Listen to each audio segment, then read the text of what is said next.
Hello, আসসালামু আলাইকুম। আমি তরুণ আহমেদ চলে এসেছি নতুন একটি ভিডিও নিয়ে। আজকে আপনারা দেখতে পারবেন হচ্ছে রাগী পরিচ কীভাবে আমি রান্না করি। সচরাচর রাগী পরিচটা হচ্ছে গরম পানিতে দিয়ে শুধু করলেই হয়, জাল দিলেই হয়। কিন্তু আমি একটু স্বাদ মতো করার জন্য ঘি মানে সুজিটা যেভাবে রান্না করেছি সেভাবেই আমি রান্না করব। এটা হচ্ছে রাগী পরিচ। জান্নাত হোমমেড বা জান্নাত হোমমেড যেটা আছে পেস্টটা, আর এদিকে হচ্ছে আমি এদিকে আপেলটা সিদ্ধ করে নিচ্ছি, আপেল খাওয়াবো। এই তো এইটা হচ্ছে তেজপাতা, এলাচ, তারপরে দারচিনি, ঘি সব কিছু একসাথে একটু ভেজে তারপরে হচ্ছে আমি রাগিটা দিয়ে দিব। রাগি কিন্তু অনেক পুষ্টি, বাচ্চার জন্য অনেক বেশি পুষ্টিকর। তাই রাগিটা খাওয়ানোর চেষ্টা করবেন। অনেক বাচ্চারা খেতে চায় না, আমার বাচ্চাও খেতে চায় না, বমি করতে চায়, কিন্তু কিছু করার নেই। বাচ্চার পুষ্টির জন্য তো হলেও তাকে খাওয়ানো তো শেখাতে হবে। এই তো আমি এটা এখন ভেজে নেব ভালো মতো, ঠিক সেম সুজির মতো। এটা আহামরি কিছু না, সেম সুজি যেভাবে হালুয়া করি ঠিক সেভাবেই এটা হচ্ছে আমি হালুয়া করব। এখানে হচ্ছে এই রাগিটা আমি মিক্স করে নিব ভালো মতো ঘিয়ের সাথে ভালো মতো মিক্স করে তারপরে ঠান্ডা পানি দিতে হবে, গরম পানি দেওয়া যাবে না। মানে যেহেতু ভাজা, তো এই জন্য গরম পানি না দিয়ে ঠান্ডা পানিটাই দেওয়াটা বেটার আমি মনে করি। আর এভাবে যারা নাকি শুধু পানি দিয়ে রান্না করতে চান, তারা হচ্ছে ঠান্ডা পানি দিয়েই রান্না করবেন, গরম পানি দেওয়া যাবে না রাগির মধ্যে, আমি যেটা আর কি দেখেছি। তারপরে হচ্ছে এখানে আমি খুব সুন্দরভাবে এটা একটু সিদ্ধ করে নেব, মানে একটু জাল এনে নেব। জাল এনে নেওয়ার পরে পানিটা অল্প দিয়েছি, একটু পরে আবার একটু পরিমাণ মতো, যতটুকু রাগি নিয়েছি ততটুকু তার পরিমাণ মতো পানিটা দিয়ে দিব। এটা যার যার ইচ্ছা, সম্পূর্ণ ডিপেন্ড করে নিজের উপরে।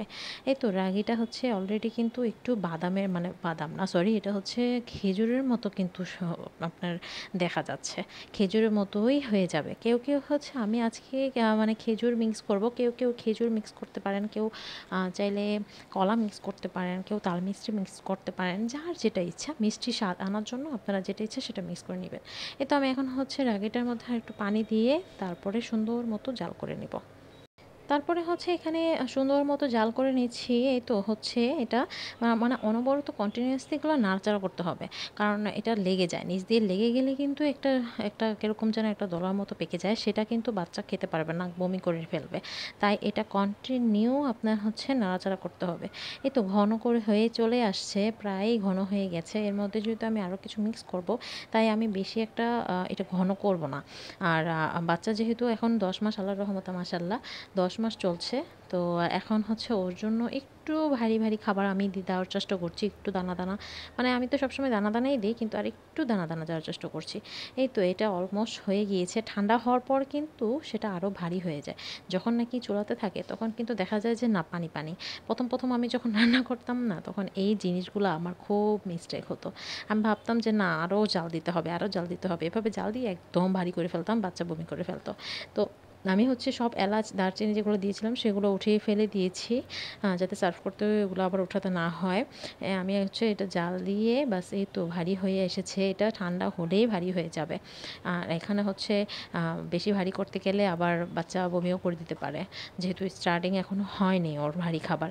এখনও হচ্ছে এটা কন্টিনিউয়াসলি আমি নাড়ছি, মানে এই বাচ্চা খাবার রান্না করা যে কি মুশকিল বাবা! এই তো এখানে হচ্ছে আমি খেজুর ২ টা নিয়েছি। ২ টা খেজুর খুব সুন্দর করে খোসা ছড়িয়ে মেশ করে নেব। হাতেই মেশ করছি। আর চামচের আমি ব্যবহার করছি না। চামচ দিয়ে কি বেশি একটা হয় না। তাই আমি হাতেই মিশ করে সুন্দর করে আগে থেকেই খেজুরটা ভিজিয়ে রাখলে খোসাগুলা ওগুলা উঠে যায়। আর আমি আজোয়া খেজুর ইউজ করি তো, আজোয়া খেজুরটা কিন্তু খোসাটা এত ভারী থাকে না। খোসাটা সরে যায়। একটু পরেই সরে যায়।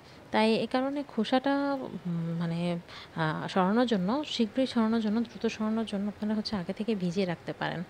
এখানে আমি খুব সুন্দর করে এগুলো মেশ করে নিচ্ছি। এইটা দানাটা সরিয়ে, খেজুরের দানাটা সরিয়ে মেশ করে নিয়ে বাস এই তো মিক্স করে নিলাম। পরিজ, রাগী পরিজ আর হচ্ছে খেজুর।